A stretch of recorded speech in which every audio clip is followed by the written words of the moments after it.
if two stones were placed in any part of the world near each other, and beyond the sphere of influence of a third cognate body. These stones, like two magnetic needles, would come together in the intermediate point, each approaching the other by a space proportional to the comparative mass of the other. If the Moon and Earth were not retained in their orbits by their animal force or some other equivalent, the Earth would mount to the Moon by a 54th part of their distance, and the Moon fall towards the Earth through the other 53 parts, and they would there meet, assuming, however, that the substance of both is of the same density. From Johannes Kepler's Astronomia Nova, 1609. Back when people did epic stuff for no discernible reason. 4/4/14. Around 9 p.m. One could be counted amongst the number to be up for any indiscretion, in a hot minute. They failed me before I failed them. Should not have spit venom for venom. We have seasons of affection and teach one another. It all ends. It doesn't matter. I walk in the night, sleep in the day, mutter to myself, as madmen do. 1. Wheels. Hours rise and fall like breaths in dust ashes, their motion visible in the downpour. Can only see you in the ember flares. Brief images betwixt the here and there tread in perfect circles, each a godlike Giotto in his or her own recollection. I am overcome, am sick certain days, am felled, rise, and not killed by the same mean twice. Release control, increase capacity. I study and learn to perceive the design of the device. Mine the lunar lady, burning white. Her subtle fingers sweep the seas, and will surely seize and move thee to distraction. You laugh at my texts or rank on me. It's fun either way. She is lovely to look upon, isn't she? Mind the wind as you walk into the open forum. I am overawed by the brilliance of the cognate beings. They are evolving separately.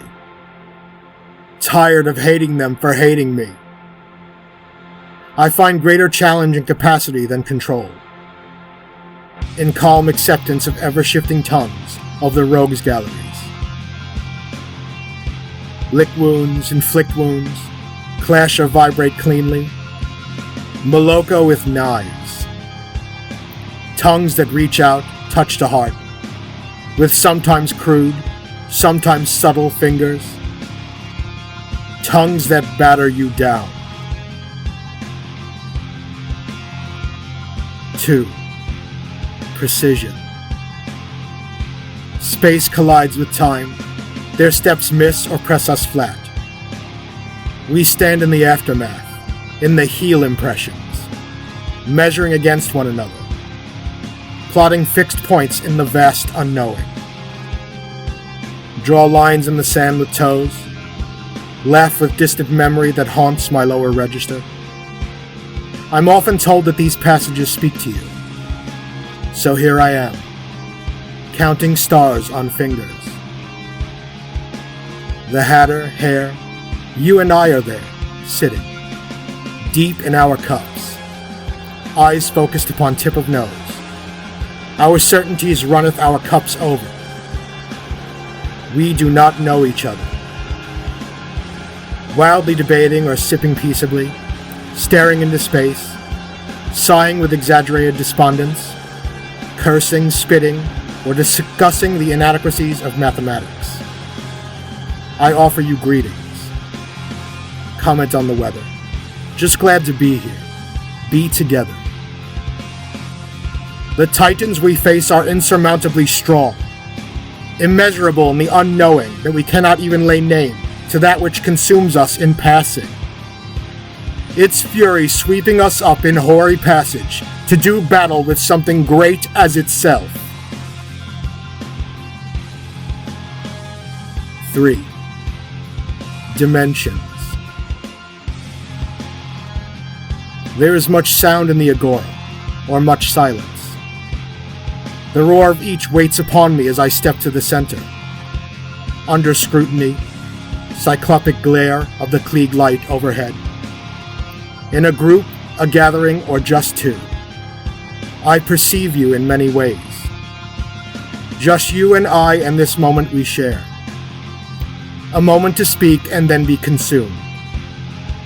I listen, sometimes speaking. The low and round of it growls, something as simple as circular impressions of Earth. The Colosseum barks in the madness tongue that eats the calm like fire. In the crater where God Force would occasionally poke a finger to wedge about with irrevocable destruction and some dull curiosity. Pass high or low, but avoid the center.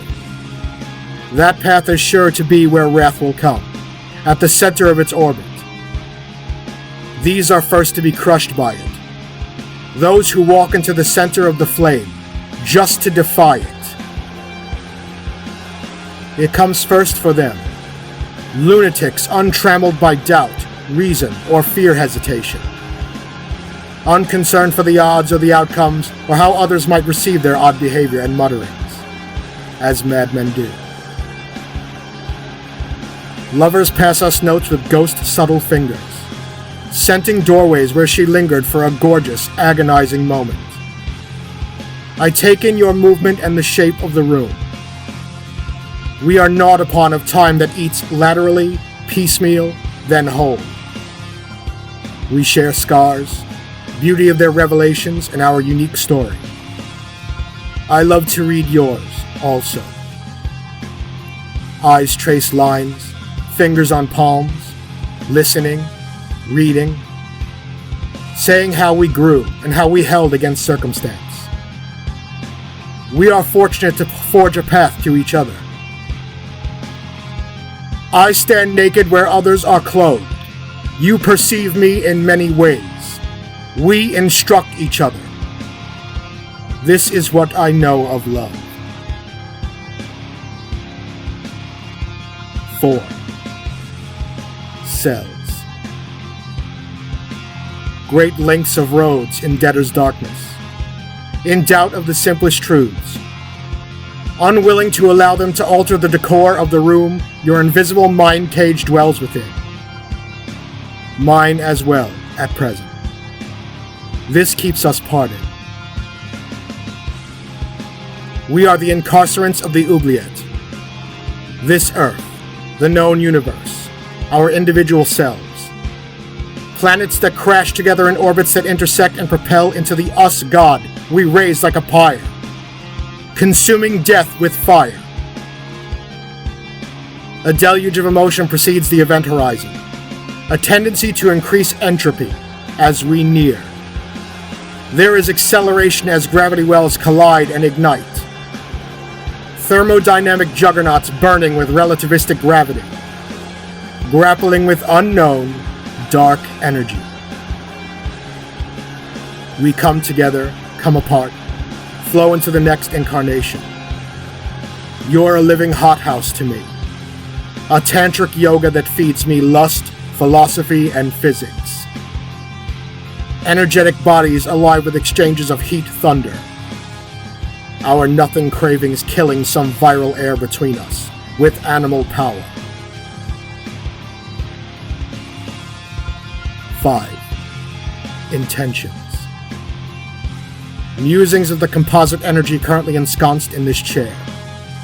There is an edge of the world we thought to cross over before now, hammering at each other for sake of pleasure, or congregating where the earth is flat and lay at the center of the universe, for sake of argument. Refracted images are drawn in angular parity upon the surfaces of each depiction presented here, knowing little but the approximation of senses. You are like shutters falling between images over there, in your particular mood prison, is one notion I've held of others. That is how we thinks. Me and whomever is speaking. Some join and leave the party. Some return, others do not. None return unchanged, whether they be of like or opposed alignment. If they stood with us, a bond was forged, whether they be foe, thumb, or friend. Sitting in my cloud castle, I reminisce of them, and when the hour is aligned, watch light reflect from the polished flanks of the ivory tower. Blue lips smile, wide eyes glitter, Lansdowne nose. Skiers on a frozen mountain slope, where silence is composed of deafening notes. All is still except for 2 points descending. Knuckles bulge, fingers tucked, folded into palms. I feel. Layer the telling laterally, piecemeal, and then whole. I am chopping out the images here on the walls between us. Empty space in a universe comprised almost entirely of unknown, dark energy. It does not absorb or react to light. Eyes flare when methinks about it. Shining briefly somewhere in the dark, I have gathered about me like swaddling cloth. I cannot see it, but it is there. Before my waking eyes. 6. Thoughts. I draw down smoke, make crude images with fist upon the air, take someone in, length and breadth, lips meet and press, cruise your surfaces, sound your depth, if you'll let me in. Brows knit, lips part, laugh with maniacal fervor. Whatever this partition, whatever its purpose, here we are, beside ourselves, in awe of each other. Here, in the madness tongue, where I listen, sometimes speak, and none particularly look or pay attention to the everything that is lost in translation. Drink in the reverberations of the words, against the impregnable walls of my personal mind prison.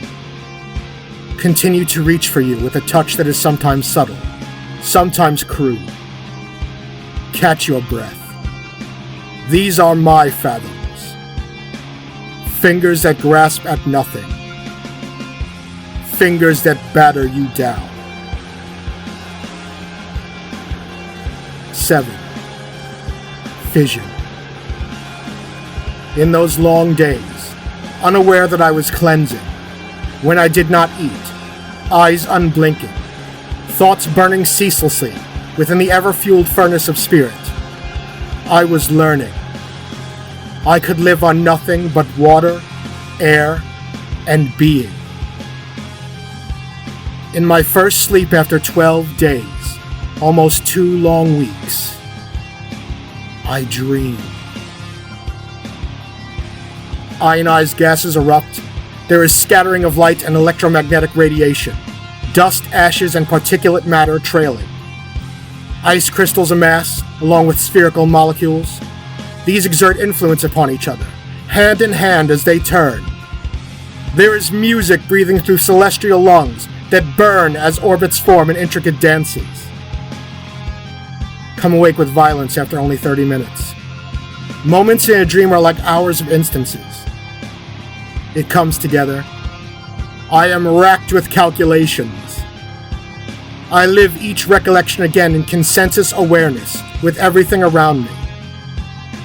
For a moment, it seemed that we truly knew each other. These stones, like 2 magnetic needles, have come together in the intermediate point, each approaching the other by a space proportional to the comparative mass of the other. It is lovely to look upon, isn't it? Fission, precision, dimensions, intentions, thoughts, cells, and wheels turn with their purposes unknown, or share in languages only they understand, in the high abode where they tread the bifrost. Titans that carry the living and dead aloft in their hands. There is harmony in their movement, in discovery of the next incarnation. I listen to the echo, sometimes speaking. So here we come together and part. Sky full of lonely stars, and my aching heart is indistinguishable from those that twinkle overhead. Perhaps the cognate beings also, muttering as madmen do, that this is what I know of love. From the book of Daniel, King James Version. I, Daniel, am overcome, am sick certain days. Afterward I arose up and did the king's business. I was astonished at the vision, but none understood it. God's Lunatic, or Me and Whomever is Speaking, by Daniel Christensen, writing as the Fire Elemental